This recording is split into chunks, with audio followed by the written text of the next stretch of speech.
अखिल भारतीय किसान सभा आणि centre of Indian trade union यांच्या संयुक्त विद्यमानं शेतकरी, कामगार आणि आदिवासींच्या उर्वरित प्रश्नांसंदर्भात मुख्यमंत्री देवेंद्र फडणवीस यांच्याशी झालेल्या चर्चेनंतर मार्ग निघाला असून आंदोलकांच्या सर्व मागण्या मान्य झाल्यात.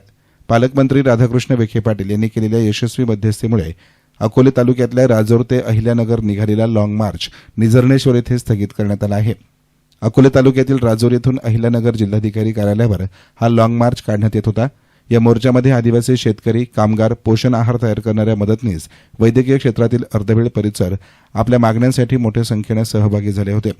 संगमनेर येथून निघालेला लॉंग मार्च सायंकाळी निझर्णेश्वर येथे पोहोचला. पालकमंत्री राधाकृष्ण विखे पाटील यांनी प्रशासनाच्या माध्यमातून आंदोलकांशी सातत्यानं संपर्क साधून मागण्यांबाबत तोडगा काढण्याचे आश्वासन दिले होते. 2 दिवसांपूर्वी मंत्रालयात विखे पाटलांनी पुढाकार घेऊन आंदोलक आणि विविध विभागांचे मंत्री यांच्यात यशस्वी संवाद घडवून आणला होता. या बैठकीमध्ये आंदोलकांच्या बहुतांश मागण्या मान्य करण्यात आल्या होत्या. मात्र शालेय शिक्षण आणि कामगार विभागाशी संबंधित असलेल्या मागण्या मान्य होत नसल्यामुळे आंदोलक आपल्या भूमिकेवर ठाम होते. निझर्णेश्वर येथे अतिरिक्त जिल्हाधिकारी बाळासाहेब कोळेकर, प्रांताधिकारी अरुण उंडे, अतिरिक्त पोलीस अधीक्षक सोमनाथ वागचौरे आणि इतर विभागांच्या अधिकाऱ्यांनी आंदोलकांशी संवाद साधला.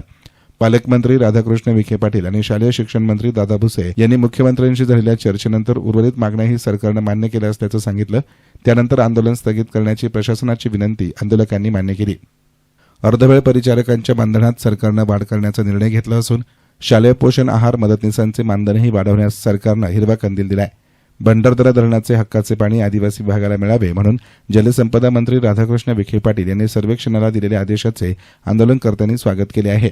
बांधकाम कामगारांना आता आरोग्य विमा योजनेतून सर्व सुविधा मिळण्याचा मार्गही सरकारच्या निर्णयामुळे सुकर झालाय. आंदोलकांच्या मागण्यांबाबत सरकारची भूमिका सकारात्मक राहिली आहे. मुख्यमंत्री देवेंद्र फडणवीस यांनी सर्व मागण्यांबाबत महत्त्वपूर्ण निर्णय घेऊन आंदोलकांना दिलासा दिला. या निर्णयाबद्दल पालकमंत्री राधाकृष्ण विखे पाटील यांनी मुख्यमंत्र्यांचे आभार मानले.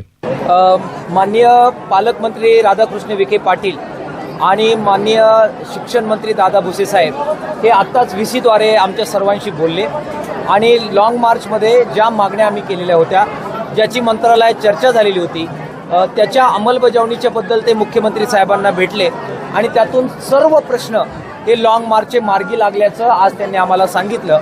हा लढ्याचा प्रचंड मोठा विजय आहे. याबद्दल प्रचंड समाधान घेऊन हा लॉंग मार्च आम्ही आता स्थगित करण्याचा निर्णय घेतो आहे.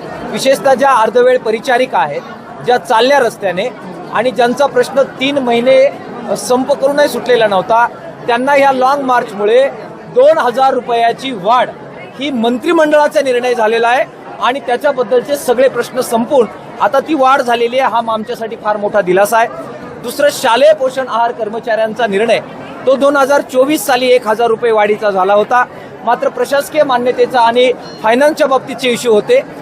आज मुख्यमंत्री साहेबांनी याबाबत सांगितलं की आपल्या सरकारने तो निर्णय घेतला असल्यामुळे त्याची आपल्याला अंमलबजावणी करायची आहे. त्यातल्या तांत्रिक काही अडचणी आहेत त्या दूर करून 1000 रुपयाची वाढ ही शालेय पोषणसाठी सुद्धा झालेली आहे. आंदोलन नगर जिल्ह्यामध्ये झालं, मात्र या दोनही महाराष्ट्रभरातील अर्धवेळ परिचारिकांचं 2000 रुपये आणि शालेय पोषणचं 1000 रुपये पगार या आंदोलनामुळे वाढलेला आहे. ही फार मोठी समाधानाची बाब आहे. आदिवासी भागामध्ये जंगलची जमीन आणि तळाची जमीन त्याच्याबद्दलचा निर्णय आज मोठा निर्णय झाला आणि त्याची प्रक्रिया लगेच सुरू होईल. त्याचबरोबर आदिवासींना भंडारदरा धरणाचं पाणी देण्याबद्दलचा जो निर्णय होता त्याचे आदेश निघालेले सर्वेचे, ही मोठी आमची 10 वर्षापासूनची पेंडिंग पडलेली मागणी ही आज निघालेली आहे. बांधकाम कामगारांना, सर्व बांधकाम कामगारांना मेडिक्लेमची योजना लागू होती, मात्र मध्यंतरी फक्त सर्जरी होईल आणि मेडिसिनचे पेशंट नाकारले जात होते. आंदोलनामुळे आता मेडिसिनचे पेशंट सुद्धा घेण्याचा निर्णय झालेला आहे.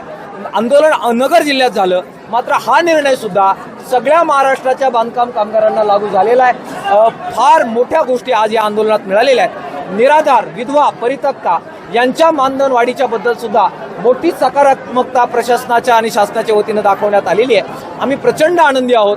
जे सगळे चालले त्यांचं मी अत्यंत आभार मानतोय. पत्रकार मित्रांनी आमचा आवाज महाराष्ट्रभर पोहोचवला, त्यांचा आभार मानतोय.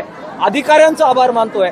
राधाकृष्ण विखे पाटील, दादा भुसे साहेब, आदिवासी विकास मंत्री, आरोग्य मंत्री आबिटकर साहेब आणि अर्थातच राज्याचे मुख्यमंत्री देवेंद्र फडणवीस साहेब, सर्वांचा आभार आंदोलकांच्या वतीनं मी व्यक्त करतो. सनदशील मार्गाने, कायदा न तोडता हजारोच्या संख्येने ज्यावेळी लोक उतरतात आणि चिकाटीने लढा देतात, त्यावेळी कोणताही आतताईपणा न करता जर आंदोलन केलं, अभ्यासपूर्वक मागण्या मांडल्या, तर लोकशाहीमध्ये अजूनही या मार्गाने यश मिळतं हे दाखवून देणारा हा लॉंग मार्च होता. नगरच्या जनतेला आणि नगरच्या आंदोलकांना महाराष्ट्राच्या जनतेच्या वतीनं मी अभिनंदन करतो आणि त्यांचा आभार मानतो. मीडियासाठी प्रतिनिधी गोरक्षनेहे, संगमनेर.